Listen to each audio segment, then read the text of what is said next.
Assalamualaikum warahmatullahi wabarakatuh.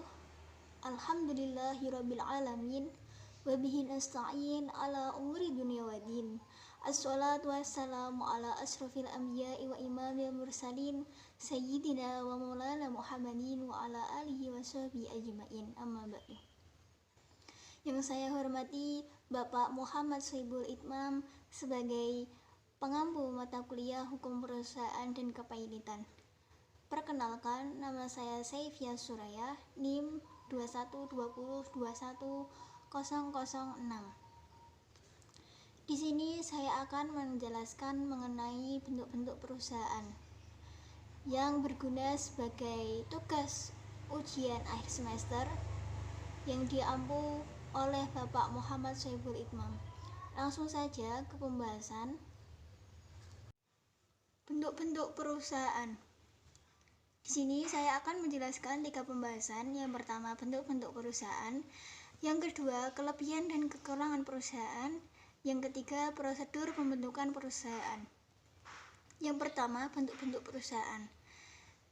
Yang pertama, persekutuan perdata. Prosedur pendirian persekutuan perdata antara lain yaitu ada 4. Yang pertama, menentukan nama perusahaan. Yang kedua, pembuatan akta pendirian. Yang ketiga, penandatanganan akta di depan notaris. Dan yang terakhir, permohonan pendaftaran pada instansi berwenangan perdata. Kelebihan dari persekutuan perdata adalah sumber modalnya didapat dari para anggota untuk meningkatkan kepercayaan kreditur. Kekurangannya, setiap tanggung jawab bersifat tidak terbatas. Umurnya juga terbatas dan proses pengendaliannya masih lemah. Yang kedua, persekutuan firma. Kelebihan dari firma, yang pertama, kebutuhan akan modal perusahaan dapat lebih mudah terpenuhi dan peminjaman kredit pun lebih mudah karena memiliki kemampuan finansial yang besar. Kekurangan dari firma adalah karena tanggung jawab setiap anggota itu tidak terbatas terhadap seluruh hutang perusahaan, maka kekayaan pribadi para anggota firma akan menjadi jaminannya. Prosedur pendirian firma ada 7. Yang pertama, pembuatan akta pendirian. Yang kedua, permohonan surat keterangan domisili perusahaan. Yang ketiga, pembuatan nomor wajib pajak. Yang keempat, permohonan surat pengukuhan perusahaan kena pajak atau SPPKP. Yang kelima, pendaftaran ke pengadilan negeri. Yang keenam, permohonan izin mendirikan bangunan dan permohonan surat izin tempat usaha. Yang ketujuh, permohonan surat izin perdagangan. Yang ketiga, ada CV. Kelebihannya, pendiriannya mudah, bisa memenuhi kebutuhan modal yang lebih besar. Dan kekurangannya, kelangsungan hidup perusahaan komanditer ini atau CV tidak pasti karena hanya mengandalkan pada sekutu komplementer. Prosedur pendirian CV ada 4. Yang pertama, temukan dulu siapa pendiri perusahaan yang aktif yang nantinya juga mengurus perusahaan. Yang kedua, tentukan besarnya modal perusahaan yang akan disetorkan ke perusahaan. Yang ketiga, tentukan lokasi atau tempat perusahaan. Yang keempat, tentukan maksud dan tujuan perusahaan dalam bidang dan ruang lingkup kegiatan usaha yang ingin akan dilaksanakan. Yang keempat, ada koperasi. Kelebihan koperasi antara lain adalah pengelolaan bertujuan untuk menumpuk laba demi kepentingan anggota. Nah, koperasi ini juga berdasarkan kesukarelaan.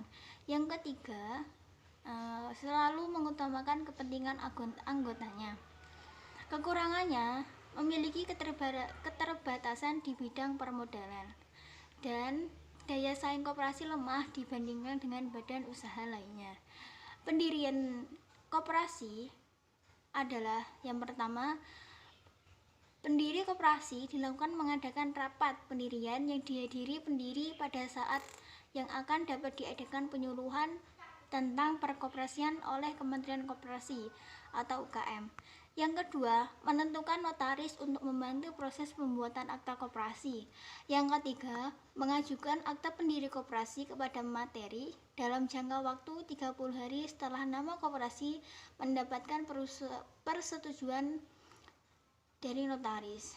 Yang keempat, menunggu diverifikasi oleh admin dan melakukan penilaian terkait anggaran dasar serta penyertaan administrasi lainnya. Yang kelima, ada yayasan. Yayasan memiliki prosedur pendirian, yaitu dilakukan dengan akta notaris dan mempunyai status badan hukum setelah akta pendirian memperoleh pengesahan dari Menteri Kehakiman dan Hak Asasi Manusia atau penjabat yang ditunjuk. Permohonan pendirian yayasan dapat ditunjukkan kepada kantor wilayah Departemen Kehakiman dan Hak Asasi Manusia yang wilayah kerjanya meliputi tempat kedudukan yayasan. Yayasan yang telah memperoleh pengesahan diumumkan dalam Berita Negara Republik Indonesia. Yang terakhir ada BUMN. BUMN ini badan usaha milik negara yang mempunyai ciri-ciri sebagai berikut. Tujuan utamanya adalah melayani kepentingan masyarakat. Yang kedua, berstatus badan hukum. Yang ketiga, secara finansial memiliki nama kekayaan sendiri dan agar dapat berdiri sendiri. Yang terakhir, bergerak di bidang produksi atau jasa yang bersifat vital. Fungsi dari peran BUMN adalah sebagai penyedia barang ekonomis, jasa dan tidak disediakan oleh swasta, merupakan alat pemerintah dalam menata kebijakan perekonomian. Yang ketiga, membuka lapangan kerja. Yang keempat, penghasil devisa negara. Yang kelima, pembantu dalam usaha kecil koperasi. Dan yang terakhir, pendorong dalam aktivitas masyarakat terhadap di berbagai usaha. Sekian presentasi dari saya. Saya mohon maaf apabila ada tutur kata yang kurang berkenan di hati kalian semua. Minta maaf sebesar-besarnya. Akhirul kalam. Wassalamualaikum warahmatullahi wabarakatuh.